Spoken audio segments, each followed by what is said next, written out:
যারা ভোগ প্রসাদ পেতে চান এই প্রদত্ত নাম্বারে ফোন করে আগের দিন বলে দেবেন কজন আসছেন। মূল্য 120 টাকা জনপ্রতি। 12:30টার সময় ভোগ নিবেদন করা হলো।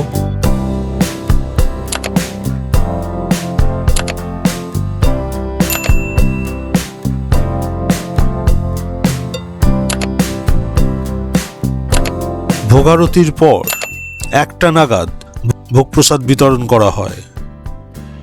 প্রথমে অন্ন, ভাজা, ডাল, 2 রকম তরকারি, বড়ার তরকারি, চাটনি ও পরমান্ন। ভোগ গ্রহণের পর উপলব্ধি করবেন এক আধ্যাত্মিক তৃপ্তি। আর স্বাদ তো ভোলার নয়।